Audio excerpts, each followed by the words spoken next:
Welcome to TigerCast, the College and Career Readiness podcast where you'll learn useful tips to help you plan for your future. Today we're joined with our special guest, Petty Officer Poole, who's a recruiter with the United States Navy. Before we start our interview, remember to take control of your future by joining the California Army National Guard. Serve your community during local and state emergencies by learning marketable skills, earning a paycheck, and getting money for school. Contact Sergeant Aquino today at 916-233-7615.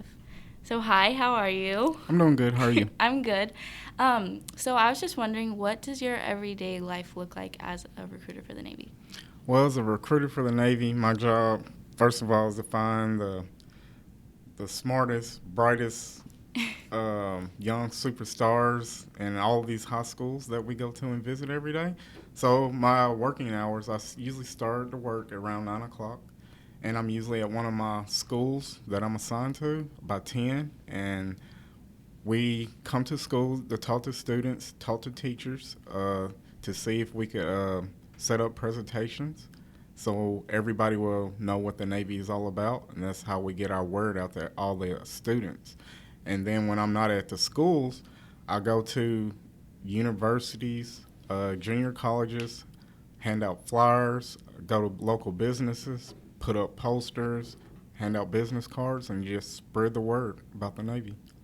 Cool. So when you are spreading the word, what jobs do you talk about often in the Navy? When I talk about jobs, I usually talk about what I do.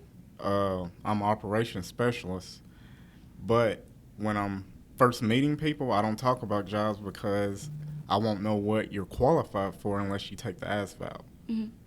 But with my job as operations specialist, it's pretty demanding. You have to be pretty sharp, attention to detail.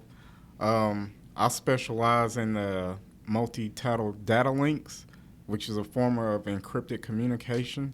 The way we talk back and forth between different ships, submarines, or like land-based commands and other armed forces. Cool. Also, what are the overseas duty stations like? The ones that I visited, I went to the base in Yokosuka, Japan. It was very nice. It's about 30 minutes from Tokyo, Oh, cool. which is pretty awesome. So when we went there, we stayed for like 2 weeks, Mm-hmm. and we went to see Mount Fuji, hiked up that, and then went to Tokyo just to see the city. And the other foreign port that I've been to is Bahrain. It's like a little island off the coast of Saudi Arabia. It's one of our Fifth Fleet headquarters. It's pretty hot. That's amazing. But just on another note, after basic training and tech school, what advancement opportunities would be available for me? And am I allowed to choose the specific job that I would want to go into? So choosing the job that you want to that you want to do is totally based upon your ASVAB score and job availability.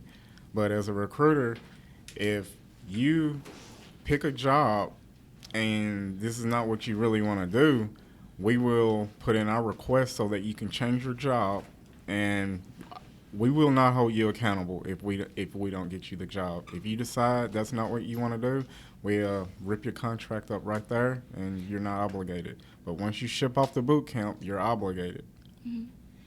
Okay, that's super cool, actually. What would the pay look like as far as in basic training or tech school? Active duty or reserves, you're going to be getting paid active duty pay. You will come in as an E1, E2, or E3.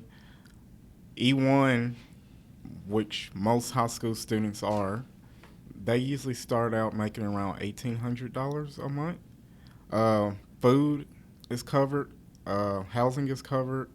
What else is covered by that? Say food, housing, and medical and dental. All that stuff's covered. Cool.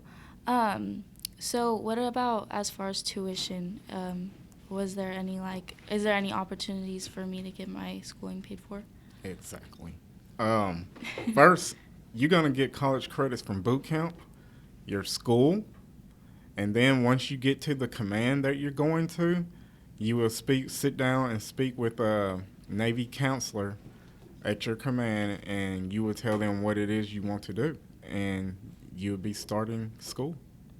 Do you think it would be possible for a student like me to be active duty and go to school at the same time?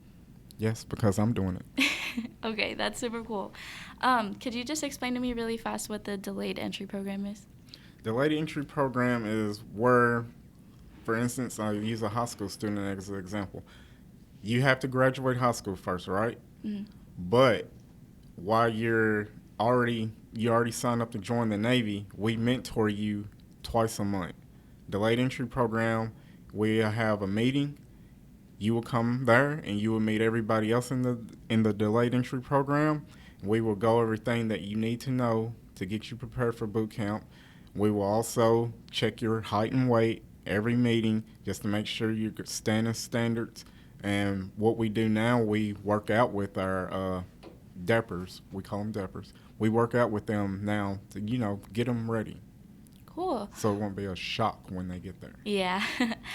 So if I wanted to get some more information about that process, how would I do that? Well, you would talk to me.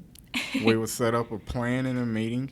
I will ask you detailed personal questions in private to make sure that you're qualified, because there are some people, have health issues and they can't join, but we would go through that. I would just ask you questions about your criminal background, make sure you don't have any felonies or anything like that, because you will be disqualified from the Navy. Okay. Do you have like a phone number or an email address that our viewers might be able to contact you at? Yes, my phone number is 916-320-6179. My email address is willie.poole@navy.mil. Okay, cool. Thank you. And then last but not least, what is your favorite part about being in the military? Traveling. Yeah. I get to see the world, and I think it's awesome that, I could join the military, meet new people all the time, and they're paying for me to go to college. Yeah. Okay, cool. Well, thank you so much for speaking with us today. You're welcome.